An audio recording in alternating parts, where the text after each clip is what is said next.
Visionaries, welcome back for another Merch by Amazon video. And as promised, I'm coming back to you guys with my March end earnings so you can see what happened. I did tear up to tier 2000, so woo woo, teared up. And let's get into it. So as you can see, March was a spectacular month for me. I ended the month with 200 sales, so that's totally awesome, and I'm going to show you the month by month comparison as well.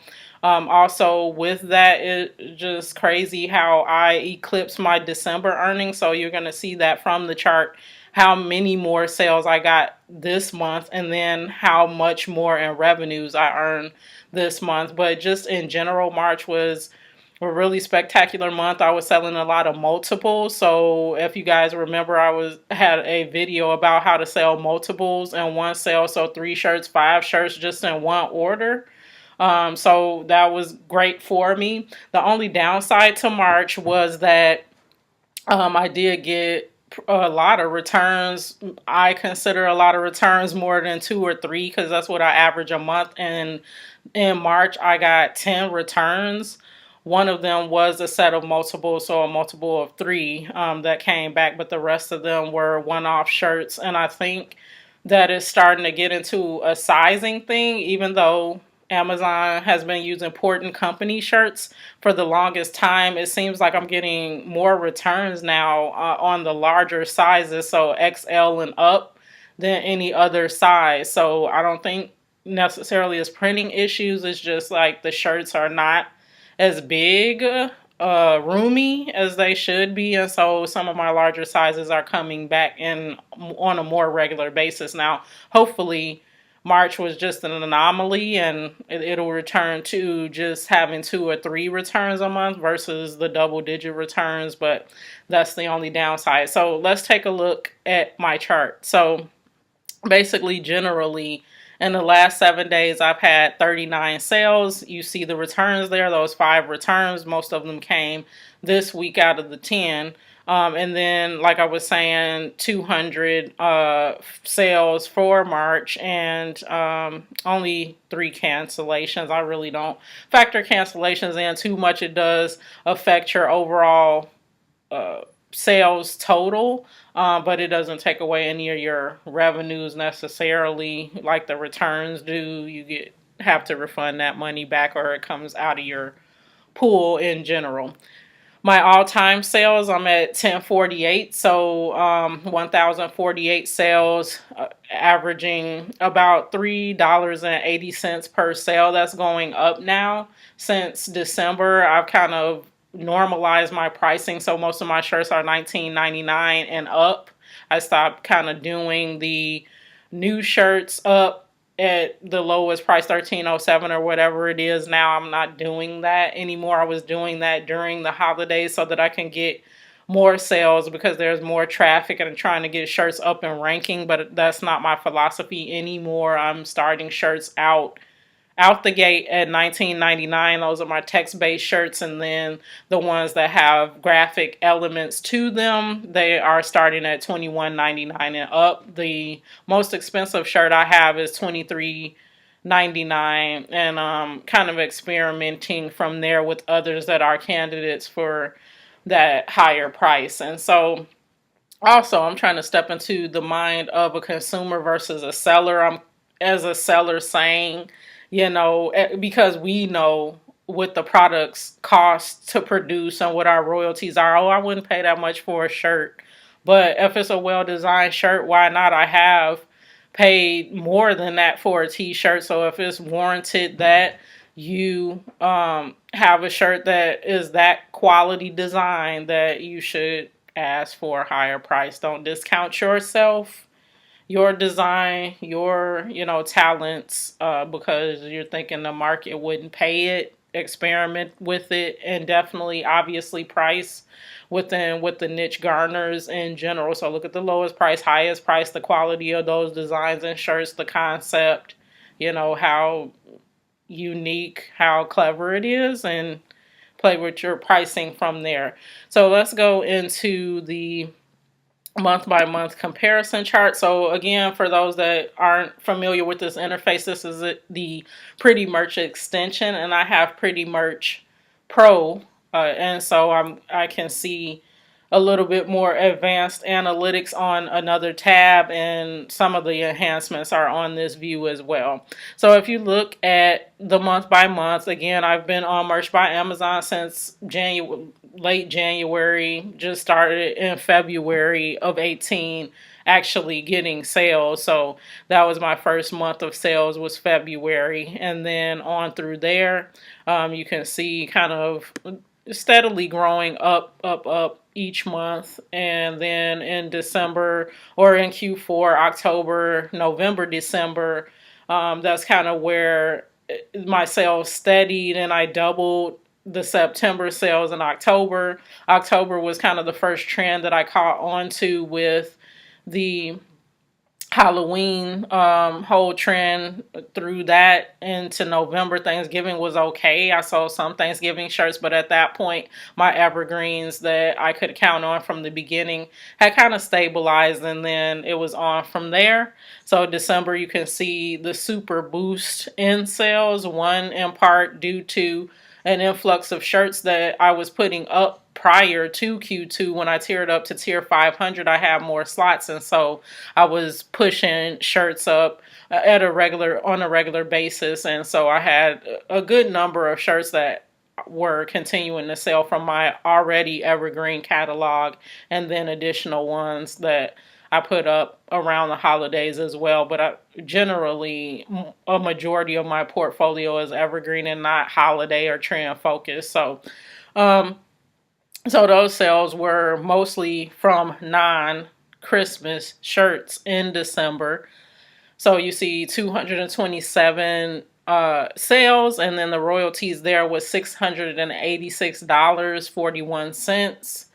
A lot of those sales in December too, to account for the lower royalties, there was pop sockets. So I saw like 20, 30 pop sockets out of that, and that is very rare for me. I hardly sell a pop socket a month. I might have maybe 20, 25, 30 pop sockets up in general, and those are from my best-selling t-shirt designs that were kind of simplistic in the concept, and so it translated well into a pop socket because it was not wordy or too busy or whatever. It's just, a prominent statement or graphic or something like that, and that's what the majority of my pop sockets are.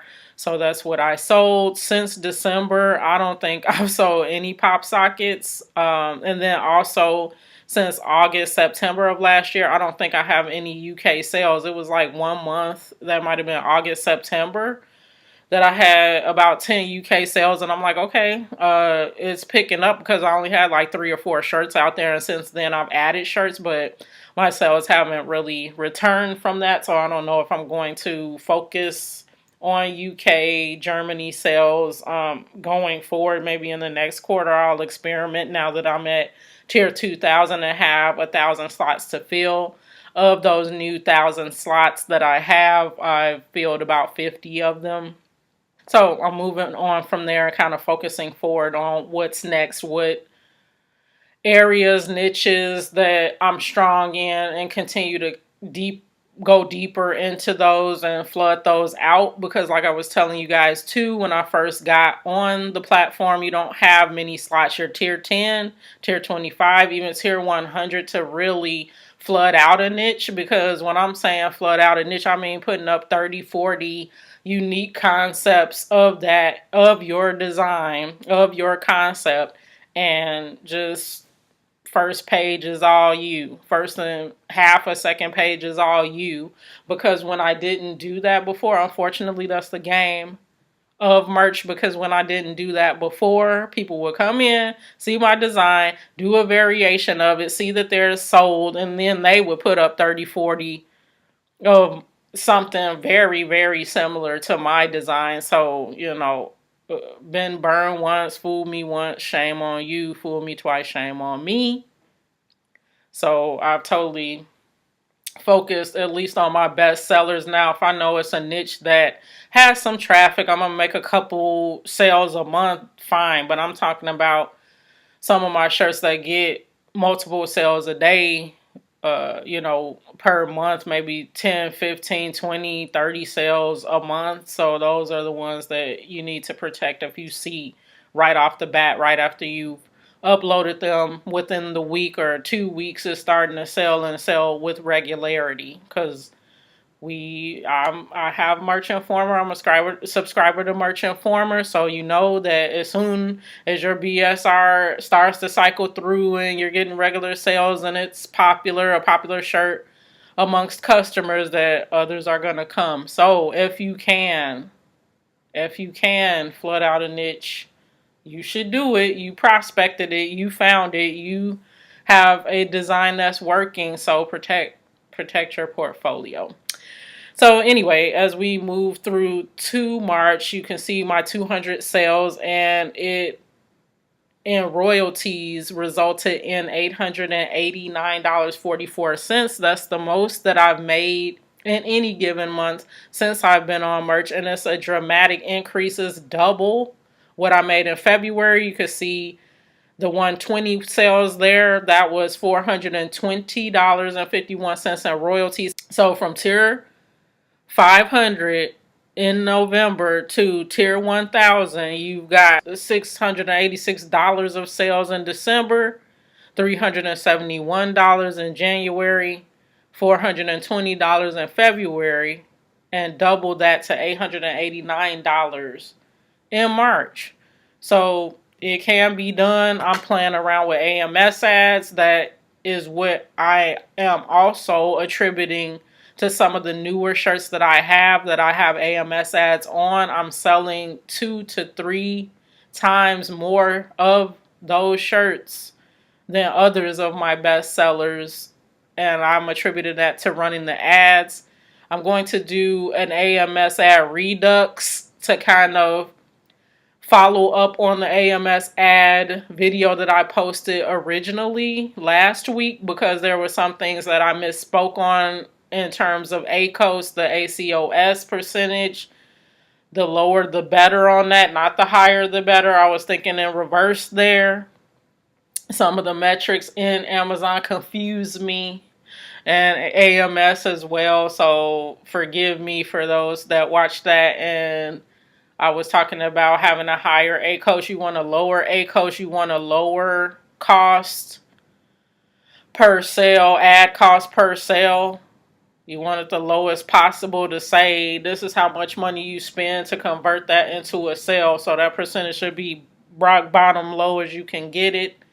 20% is good. That's what you should strive for, and then go even lower if you can. So that ad that I showed you guys in that video is performing excellently well, because it had like an ACOS of 6% or whatever. The sales that you make, you're only spending 6% of that on ads. So anyway, that's off the subject, but do tune in. And if you're not subscribed, do subscribe so that you can get this content on a regular basis. And also, I'm starting a Twitch channel, so you can tune in. I'm still thinking about what my schedule is going to be for that, but once or twice a week, I'm going to be doing merch hit or miss. So I'm going to be picking random shirts from Amazon that were created through merch designers, through merch sellers like us. And we're going to talk about whether this is a hit or a miss. Is this a quality design or not? Are there bullets up to par, title, keywords, or are they stuffing? What's going on with this stuff, and see how popular those shirts are. We're just going to do some critiques here and there, so those out in the merch universe don't get sore if one of your shirts show up on the live stream. But yeah, do make it over to Twitch and follow me on Twitch so that we can continue our dialogue live. And it's going to be certain days of the week, so I'll let you guys know what I decide on. But it's going to be a schedule over there too, so just take a look and the schedule will be posted. So those are my merch earnings. I'm so excited to be tier 2000. You guys let me know how your first quarter of FY19 has gone, and we'll continue to share, what's working for us with niches, with tools, with, approaches, with other YouTubers, merchers, Facebook groups, what all we're doing to make sure that we keep growing our merch portfolio, our merch sales, and our merch community. So I thank you for tuning in.